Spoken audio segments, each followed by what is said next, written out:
자, 박근혜 씨가 검찰에 간 이야기를 한번 해보겠습니다. 뭐 가보지 않았기 때문에 예상을 할 수밖에 없고요. 방송 나가는 오늘 새벽에 방송 들으시는 분들은 오전에 박근혜 씨가 검찰에 출두하는 모습을 보시게 되는데 차에서 내려가지고요. 계단을 오르고 엘리베이터에 가기까지 약 45걸음 정도가 그 거리래요. 얼마 안 됐죠, 45걸음이면. 45년을 걸어도 못 갈 만큼 암담할 겁니다. 멀게 느껴질 거예요. 일단은 경호실에서 제공한 차량, 뭐 경호는 제공해 준다고 하니까 그 제공한 차량을 타고 삼성동에서 서초동까지 오게 되는데요. 이제 뭐 나오는 이야기 중에 뭐 여러 가지 뭐 재밌는 것 중에 하나가 검찰청에서 드론을 띄우지 말라 했답니다. 그게 열받는 거야, 내 입장에서는. 노무현 대통령 김해에서 서울 서초동까지 헬기로 생중계했잖아요. 전날부터 부엉이 바위에서 줌 카메라로 촬영을 저녁부터 계속하고 노무현 대통령이 그 의혹 사건이 불거지자마자 부엉이 바위에 조중동 기자들이 올라가서 카메라로 24시간 감시를 한다는 겁니다. 그래서 담배를 노무현 대통령이 어디에서 피웠냐면요. 뒤에 저기 있죠. 저는 그 얘기 듣고 눈물이 나더라고. 숨어서 담배를 피워야 되니까 뒤에 그 에어컨 팬 있잖아요. 슈렉이. 그 뒤에서 담배를 피셨다고 해요. 그러니까 그만큼 24시간 풀 감시했고 집에서 나왔을 때부터 헬기가 방송사별로 따라다니면서 현장까지 했단 말이죠. 근데 박근혜는 왜 이렇게 특혜를 받아야 되는 거냐. 그것도 탄핵받아서 파면된 사람인데 드론도 못 띄우고 뭐 등등. 이건 정말 왜 우리 한국 사회가 아직 멀었다. 1700만인 촛불을 켰지만 이런 적폐를 청산하려고 켰는데 왜 그 박씨 집안은 지금도 특혜를 받아야 되는 거냐. 저는 물론 뭐 경호도 소수 인원으로만 한다고 하고 특별 수사실이 아닌 일반 수사실에서 받는다고 하는데 어쨌든 이런 특혜들을 없애가는 것도 촛불 시민혁명의 하나의 적폐청산의 요소 중에 하나다 이렇게 생각해요. 그 21일 화요일 날 검찰에 출석하는데요. 검찰이 일요일 날부터 그 테이프 이런 걸로 이렇게 동선을 만들어 놨어요. 예. 그리고 이제 거기에 기자들이 접근할 수 있는 그 라인을 만들어 놨거든요. 일요일 날부터 카메라가 지금 진치고 있어요. 그만큼 특정 이슈인 거죠. 가까운 데 찍는 사람이 훨씬 좋은 그림 잡을 테니까. 우병우 그때 이제 검찰청에서 사진 찍힌 거 때문에 검찰청 내에서는 그런 식의 사진이 또 찍히면 안 된다라는 것 때문에 굉장히 그 관리를 타이트하게 하고 있대요.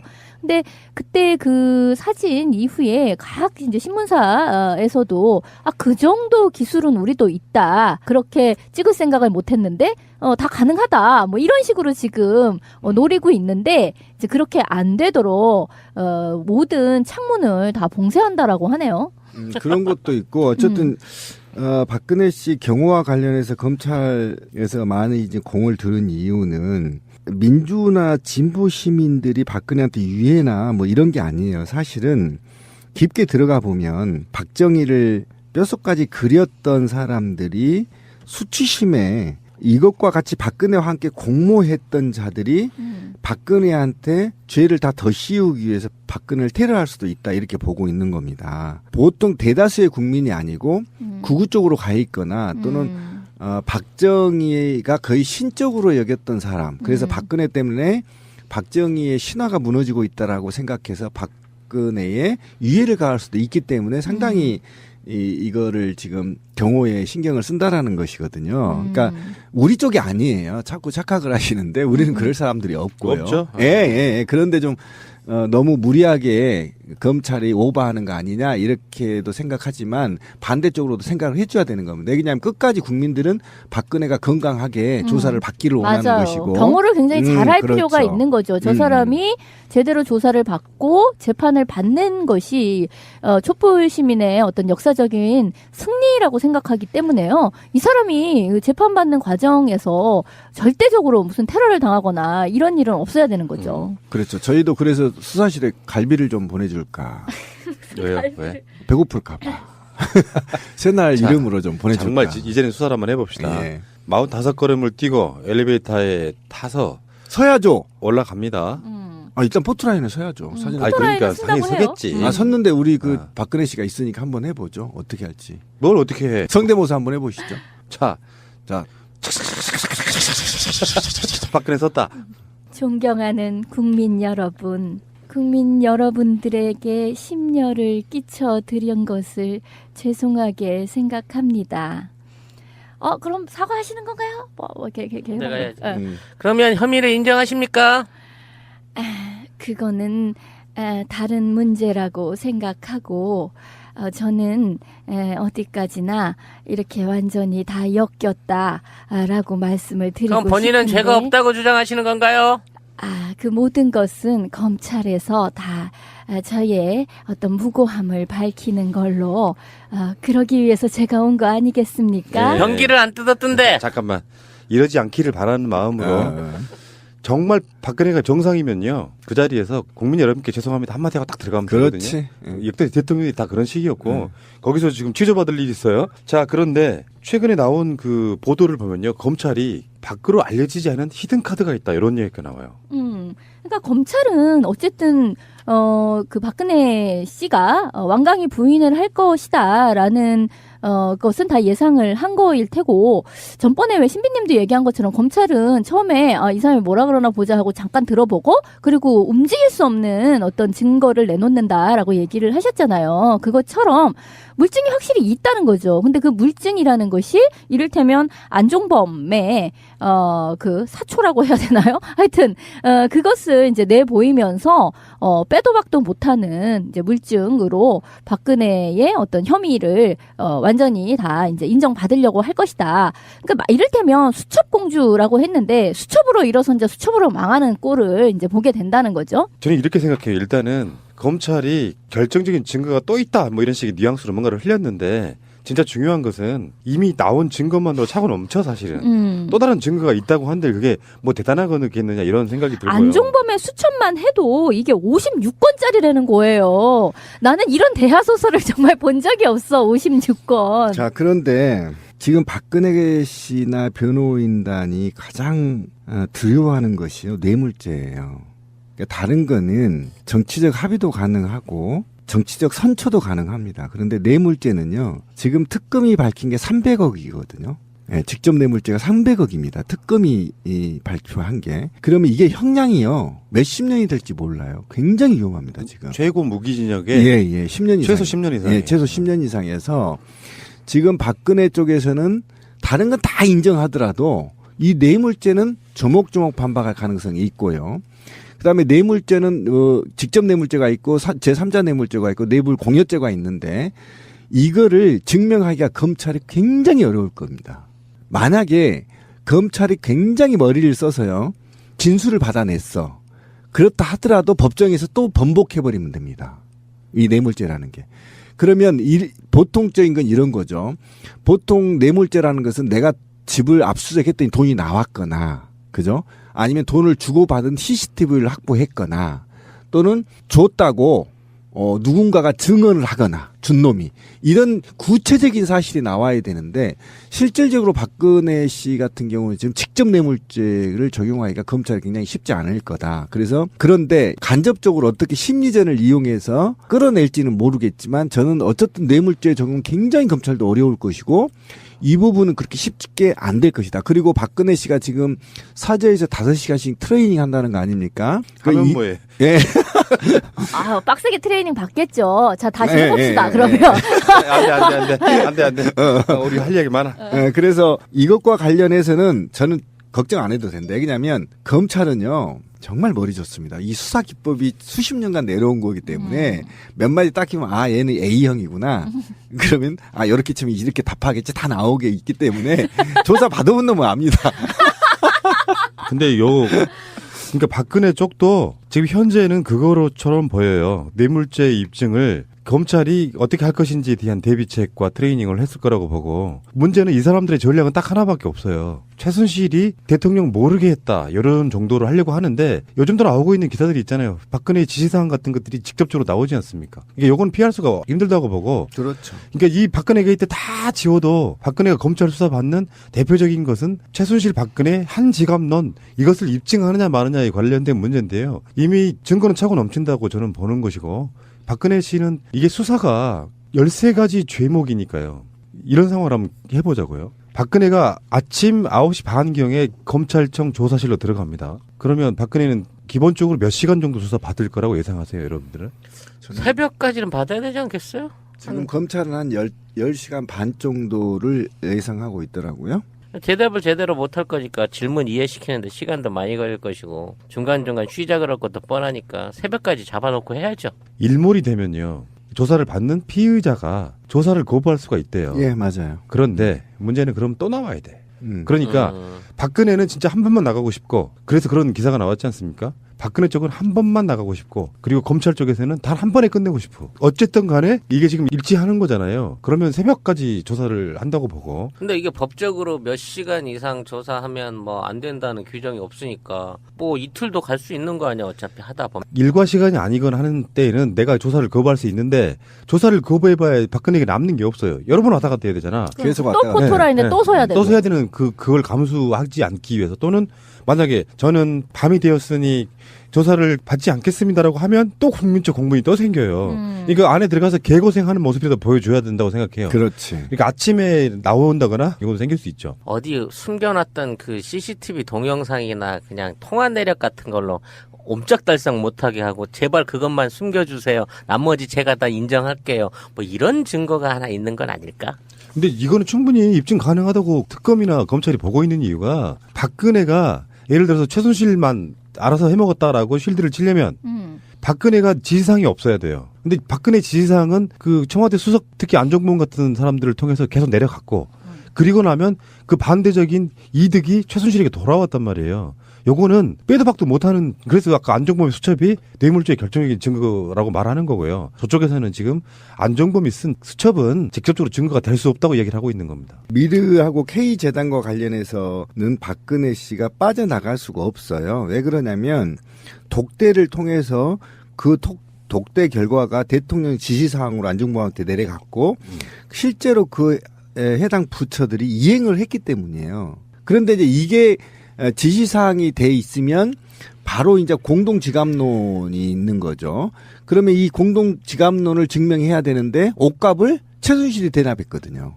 그러니까 이거는 최대의 쟁점은 지금 미르 K재단과 관련해서 사익을 추구했고 그 사익의 대가로 말과 등등의 독일의 회사로 돈이 나갔고 사줬고 나갔고 그리고 이것들을 일부 돈을 공여를 해서 최순실이 수억에 달하는 각종 필러 수술이나 옷값 등을 대납했다. 이것은 분명히 나와 있는 것이고요. 그다음에 그거는 예를 들면 옷을 만드는 뭐라고 해야 되나요? 요즘 옷을 만드나 그 회사에 너 돈 어떻게 받았니? 현금으로 받았어. 너 현금 어떻게 났니? 최순실 씨한테 물어봤을 거고 이미 다 나온 겁니다. 그래서 직접 뇌물죄보다도 뇌물 공여죄 우리가 국민들이 하고 있는 공동지갑론에 초점이 맞춰질 가능성이 굉장히 높습니다. 그러면 박근혜 씨도 직접 뇌물죄보다 약간 죄질이 낮아지기 때문에 적당하게 협의할 수도 있겠다라는 생각도 듭니다. 13개 항목이라고 하는 건요. 박근혜에게는 거의 초인적인 그런 힘이 필요하다고 봐요. 뇌물죄만 갖고도 날새기 밤새기 조사가 가능하다니까요. 나머지는 어떻게 할 건데. 그러니까 아마 선택과 집중을 너무 똥을 많이 싸놔서. 그러니까 이렇게 할 거라고요. 검찰도 13개 항목을 다 물어볼 수는 없을 거라고 생각이 들고요. 일단 구속 요건이 가장 먼저 되는 거를 조사를 한 뒤에 돌려보내놓고 나서 다시 검찰에 출석하면서 구속을 하고 구속된 상태에서 그때부터 본격적으로 조사를 하겠죠. 그러니까 13가지 항목을 다 물어보진 않을 거라고 보고요. 주로 말하는 가장 큰 제목이라고 할 수 있는 뇌물죄에 대해서만 물어보고 그 답에 대해서 증거를 제시하고 어느 순간 멘붕 올 거라고 봐요. 박근혜가 종합적인 머리를 갖고 있는 사람이 아니기 때문에 검찰이 묻다가 언론 같은 데 나오지 않은 이야기 같은 거 또는 박근혜 변호인단들이 그렇게 유능해 보이지는 않지 않습니까? 아무리 트레이닝 해봐야 정말로 생뚱맞은 거 딱 집어넣으면 정말 어버버 할 거라고 봐요. 박근혜 씨, 당신은 지금 대통령이 아니라 피의자로 와 있는 게 맞습니다. 이 증거 어떻게 생각하세요? 딱 내미는 거야. 나는 그게 뭔지도 잘 모르겠고 그거는 다 담당하는 사람들이 있었습니다. 닥쳐! 저한테 짱돌. 이걸 갑자기 물어보시면은 지라시 짱돌 조사. 개작두를 대령하라! 아이고.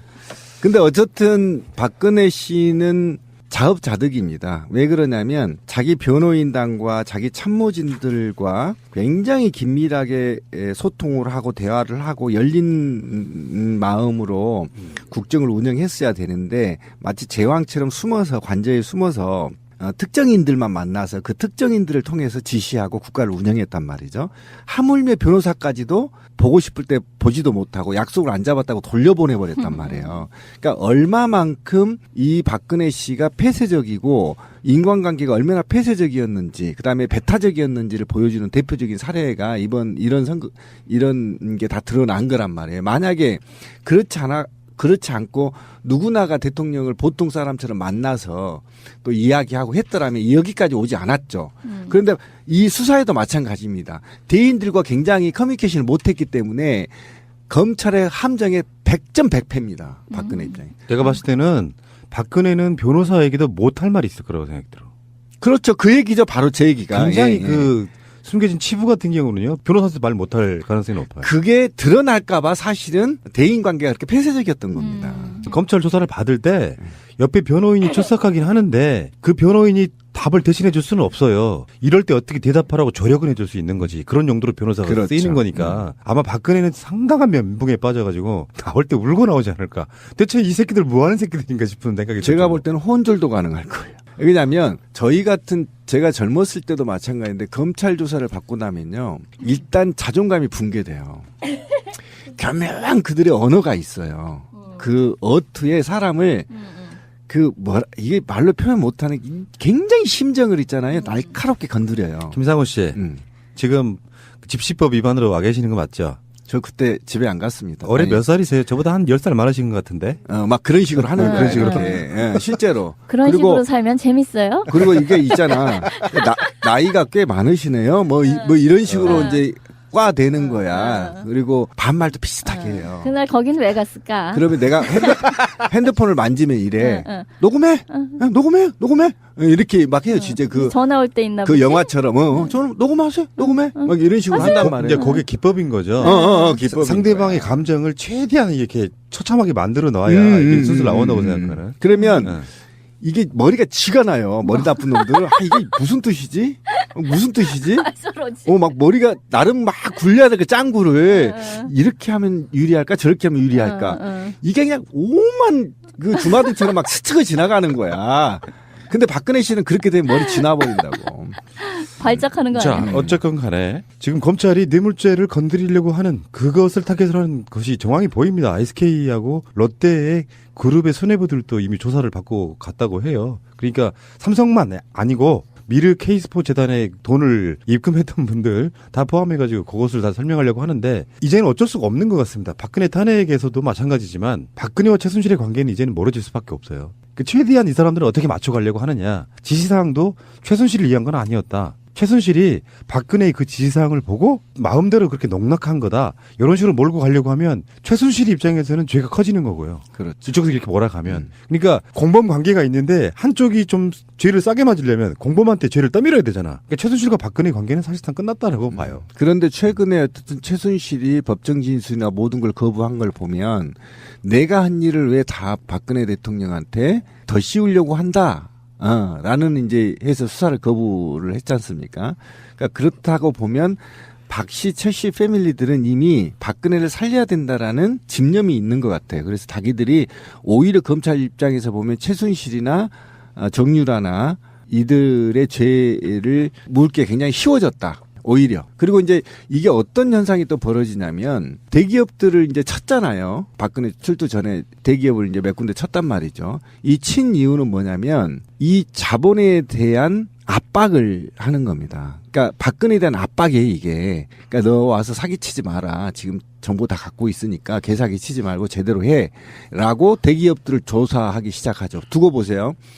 오늘 어쨌든 박근혜 씨가 조사 끝나고 돌아가면 그 다음날 다른 기업들 또 불러드릴 겁니다. 조사가 미비했다면. 계속 불러드리면서 아까 우리 권 PD가 얘기한 대로 이틀 후에 구속영장을 칠 가능성이 있다. 저는 그렇게 봅니다. 그래서 검찰에서는 지금 그쪽에 가장 센 선수 두 사람이 나옵니다. 한웅재, 이원석. 자, 박근혜 씨가 검찰에 간 이야기를 한번 해보겠습니다. 뭐 가보지 않았기 때문에 예상을 할 수밖에 없고요. 방송 나가는 오늘 새벽에 방송 들으시는 분들은 오전에 박근혜 씨가 검찰에 출두하는 모습을 보시게 되는데 차에서 내려가지고요. 계단을 오르고 엘리베이터에 가기까지 약 45걸음 정도가 그 거리래요. 얼마 안 됐죠, 45걸음이면. 45년을 걸어도 못 갈 만큼 암담할 겁니다. 멀게 느껴질 거예요. 일단은 경호실에서 제공한 차량, 뭐 경호는 제공해 준다고 하니까 그 제공한 차량을 타고 삼성동에서 서초동까지 오게 되는데요. 이제 뭐 나오는 이야기 중에 뭐 여러 가지 뭐 재밌는 것 중에 하나가 검찰청에서 드론을 띄우지 말라 했답니다. 그게 열받는 거야, 내 입장에서는. 노무현 대통령 김해에서 서울 서초동까지 헬기로 생중계했잖아요. 전날부터 부엉이 바위에서 줌 카메라로 촬영을 저녁부터 계속하고 노무현 대통령이 그 의혹 사건이 불거지자마자 부엉이 바위에 조중동 기자들이 올라가서 카메라로 24시간 감시를 한다는 겁니다. 그래서 담배를 노무현 대통령이 어디에서 폈냐면요. 뒤에 저기 있죠. 저는 그 얘기 듣고 눈물이 나더라고. 숨어서 담배를 펴야 되니까 뒤에 그 에어컨 팬 있잖아요. 슈렉이 그 뒤에서 담배를 피셨다고 해요. 그러니까 그만큼 24시간 풀 감시. 를 받고 재판을 받는 것이 촛불 시민의 어떤 역사적인 승리라고 생각하기 때문에요. 이 사람이 그 재판받는 과정에서 절대적으로 무슨 테러를 당하거나 이런 일은 없어야 되는 거죠. 그렇죠. 저희도 그래서 수사실에 갈비를 좀 보내줄까. 왜요? 왜? 배고플까봐. 새날 자, 이름으로 좀 보내줄까. 정말 이제는 수사를 한번 해봅시다. 예. 45걸음을 뛰고 엘리베이터에 타서 서야죠. 올라갑니다. 일단 포트라인에 서야죠. 사진. 아니 그러니까 쓴다고 당연히 해요. 서겠지. 섰는데 우리 그 아. 박근혜 씨가 있으니까 한번 해보죠. 어떻게 할지. 뭘 어떻게 해? 성대모사 한번 해보시죠. 자, 자, 박근혜 썼다.